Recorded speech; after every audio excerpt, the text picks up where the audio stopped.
Innocent. Innocent. I'm innocent. That's what Manny Wise shouted across the courtroom today, eyes locked on the camera like it was a live stream and not a district court appearance. It was the kind of scene that makes you pause, not because of the words, but because of the weight behind them. Innocent. Of what exactly? Was he claiming innocence of the June 11th incident that now has him staring down a possible death penalty? Or was it a broader claim? Innocent of the chaos that's trailed his name through YouTube comments, Instagram Reels, and TikToks for the last 2 years? One thing's for sure.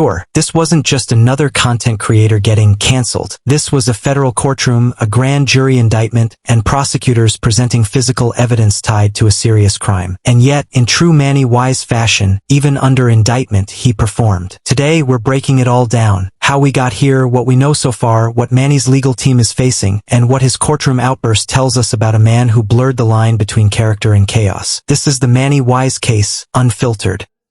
It was around 10:30 p.m. on Sunday, June 8, 2025, near the famed Bellagio fountains, when tourists and locals milled about on the Strip in the typical Vegas glow. Among the crowd were Rodney Finny legend Finley, age 44, and his wife Tanisha Bubbly Finley, age 43, live streaming their walk along Las Vegas Boulevard for their YouTube channel, capturing the iconic lights and passing crowds. Manny Wise, real name Manuel Ruiz, age 41, known online as Sin City Manny Wise, and Finny had been locked in a bitter social media rivalry since fall 2023, including incidents like copyright strikes and a Fremont Street altercation where Ruiz was cited for battery after pushing Finny. In recent days leading up to the shooting, Ruiz was apparently driving up and down the Strip looking for Finny, making cryptic threats in videos like, "You come to my city. Wherever you go, I will be there." Viewers watching both live streams reported seeing Ruiz approaching from across the street near the Paris Hotel and Casino, as Finny streamed from the Bellagio side. About 5 minutes later, on Finny's live stream, a man, later identified as Ruiz, suddenly steps behind the camera, draws a 9mm handgun from his waistband, and opens fire. 5 to 6 shots ring out in rapid succession. Bystanders and viewers heard gunshots, and panicked viewers of the live stream dropped their phones and screamed. Some even called 911 while watching the shooting in real time. Ruiz allegedly shot Rodney first, then turned and fired at Tanisha, claiming that he saw a shiny black object in her hand, fearing she was armed too. Despite his self-defense claim, no weapons were found on either Finley at the scene or in the video footage. Surveillance footage followed Ruiz fleeing the scene to the Paris-Las Vegas valet, where he discarded his hat, shirt, and handgun. A preliminary ballistics match confirmed that the handgun found matched the shell casings at the shooting location. On Monday morning, Ruiz turned himself in at a Henderson police station, requesting an attorney shortly after viewing the live stream evidence he helped produce. The victims, Rodney and Tanisha, were declared dead at the scene. They were known as Finny legend and Bubbly, beloved by a modest but devoted online following. Friends remembered them as warm family figures in their community. On Thursday, July 11, 2025, a Clark County grand jury returned a decision that could change Manny Wise's life forever. They voted to indict him on 2 counts of murder with the use of a deadly weapon. The indictment was unsealed the July 12, 2025, and with that, the slow, grinding wheels of the Nevada legal system began to move into high gear. This wasn't just any procedural update. This was a pivotal legal moment. For those unfamiliar with how things work in Las Vegas courts, let's break this down, because understanding this process tells us how serious the state is and just how steep a mountain Manny Wise is now facing. In Nevada, criminal cases often start in what's known as justice court. It's here where a judge decides if there's enough evidence to justify a full trial. It's a kind of screening process, like checking your bag at security before you're allowed to board a flight. Defense attorneys love this stage because it gives them a chance to challenge the evidence early, poke holes, ask questions, maybe even knock the case off its course before it fully begins. But prosecutors? Well, they have another tool in their kit, the grand jury. That's what they used in Manny's case. A grand jury is a group of citizens, ordinary people, who meet in secret to hear the prosecution's side of the story. No defense attorneys are allowed in the room. The evidence is shown, the story is told, and then the jurors vote. If the majority believes there's probable cause that a crime was committed, they hand down what's called an indictment. And just like that, the case skips justice court and moves directly to district court, where the serious business of trial begins. Prosecutors don't always go this route,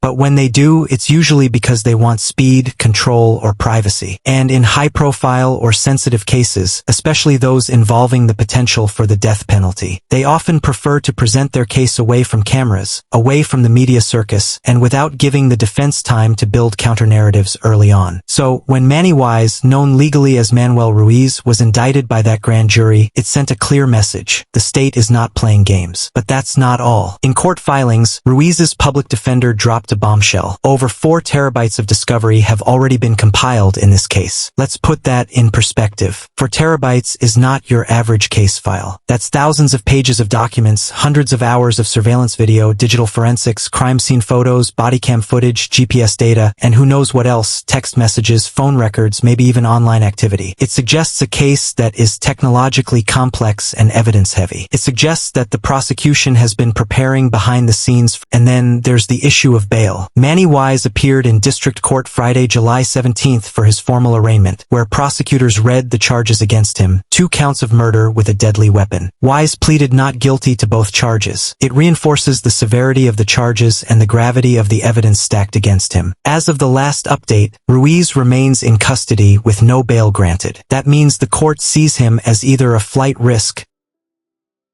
someone who might disappear before trial, or a danger to the community. Either way, it reinforces the severity of the charges and the gravity of the evidence stacked against him. But even that isn't the end of the drama, because there's still a bigger decision looming. On August 4th, prosecutors will announce whether they're pursuing the death penalty. Let that sink in. If the DA goes forward with that decision, this won't just be a murder trial, it'll be a capital case, where the stakes aren't just freedom versus prison. They're life versus death. And for Manny Wise, the man who stared into the courtroom camera and shouted, "I'm innocent," the question hanging over everything is still, innocent of what? Because the charges say murder. The grand jury says there's probable cause.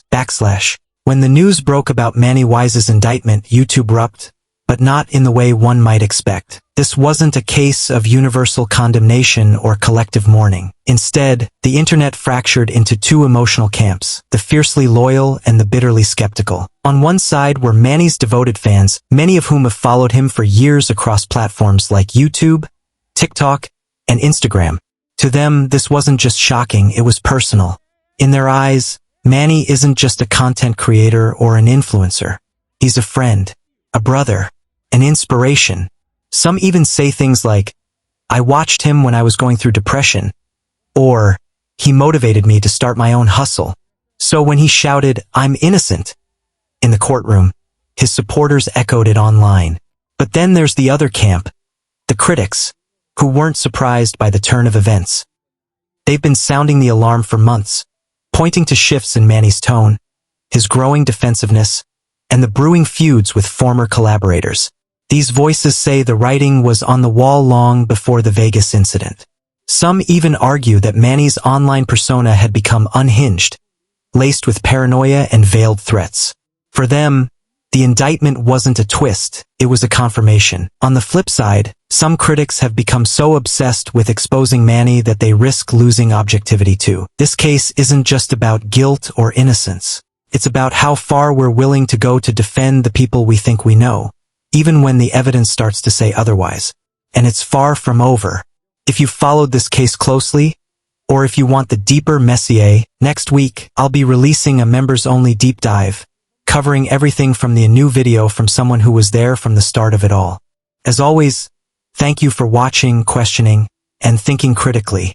Until next time, stay safe, stay sharp, and don't believe everything you scroll past.